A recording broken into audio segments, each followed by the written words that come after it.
So the three of us. Very intimate.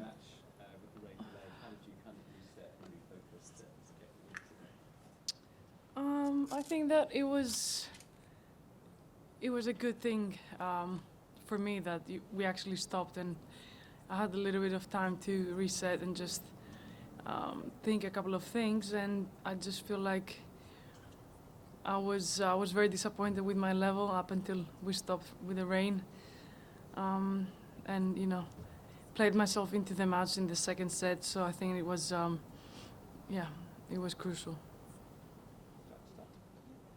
So how do you keep your focus and concentration when you have the rain, but also Shelby was a bit injured? What do you mentally do in that time? When it rains and we go back into the locker rooms, I just try to reset, try to speak to my coach and see what I can do differently if I'm in a bad situation.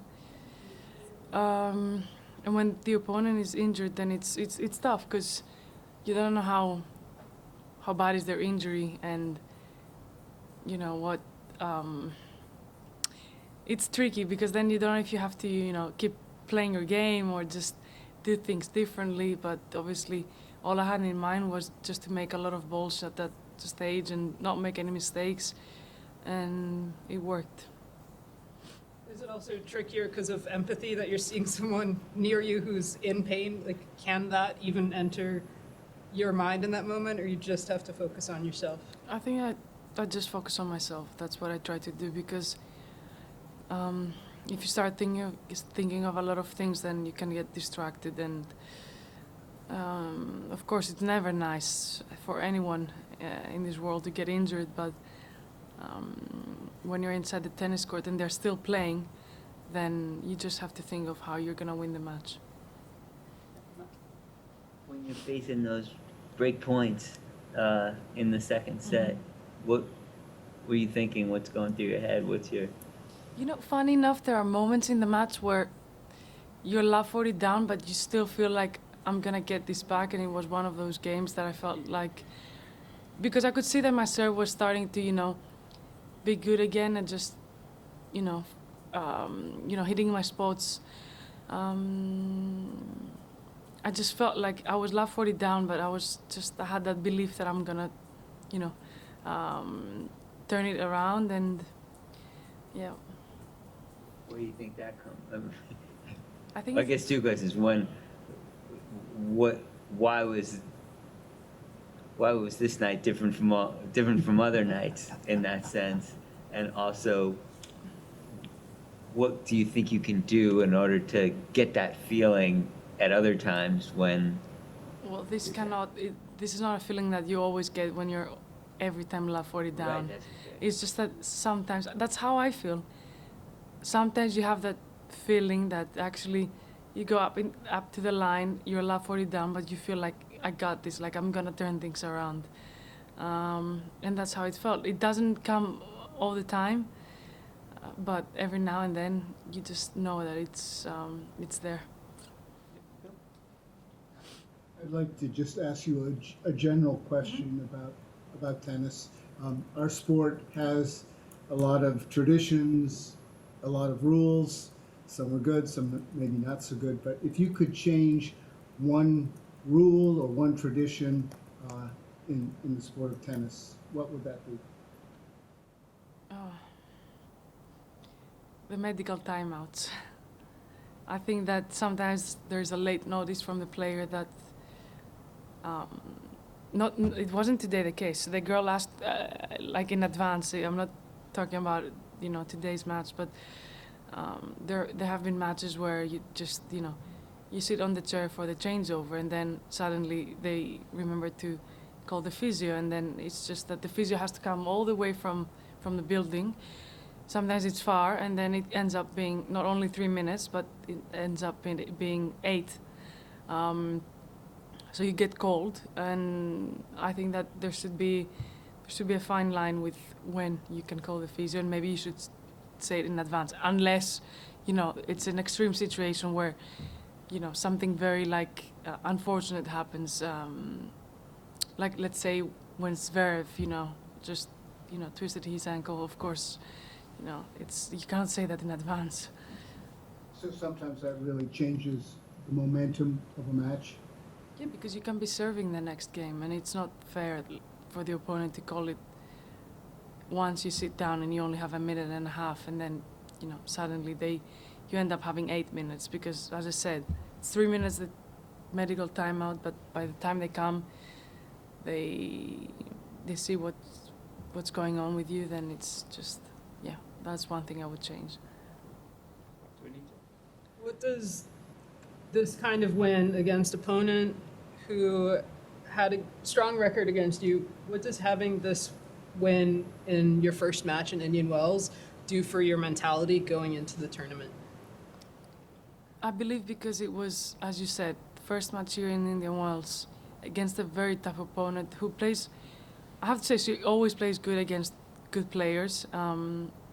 She has beaten some amazing players the last couple of years, and she has beaten me 3 times. So I was scared of that match because, up until you beat someone, then you just feel like, what am I doing wrong? And I cannot get a win over them.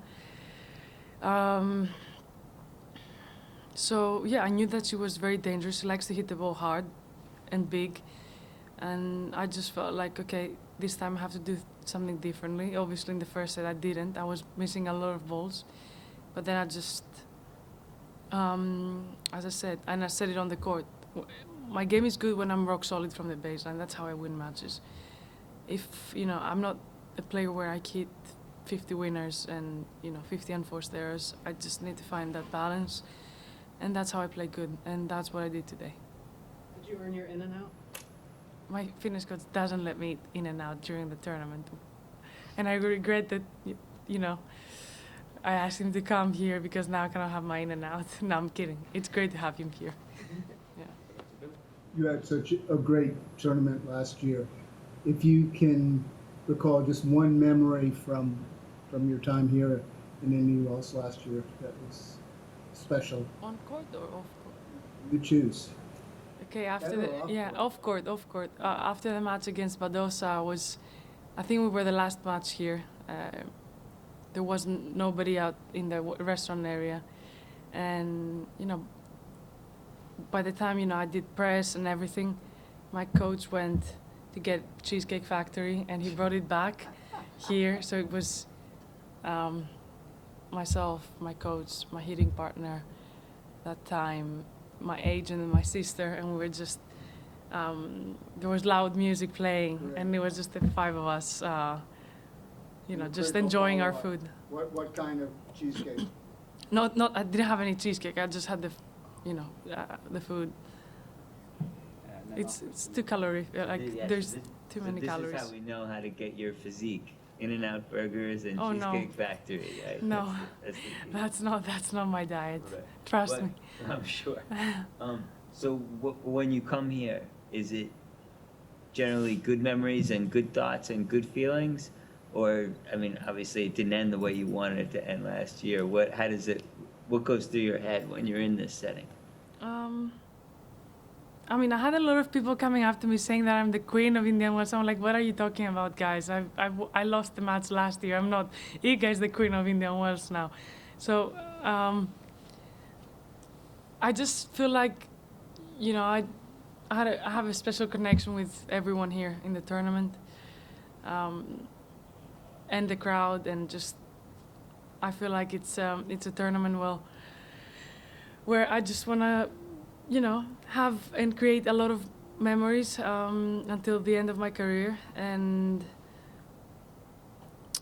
it has something very special. There are just a few tournaments in the year where they make you feel like that, and obviously there is a little bit of pressure because I did well last year, but I just want to spend as much time as I can here because it's the best place. Any more questions? Well, I'm just curious. You said there are just a few other tournaments. So which are the other ones? Guadalajara for me is a very special one, not just because I played, good the end of last year from the finals. The atmosphere there is just unreal. obviously Australia because of the Greeks, and I really like French Open. But Indian Wells and Guadalajara are just a level above all. Oh, where's my badge? I forgot my badge. Yeah, I have a credential. It's okay. Hope I don't.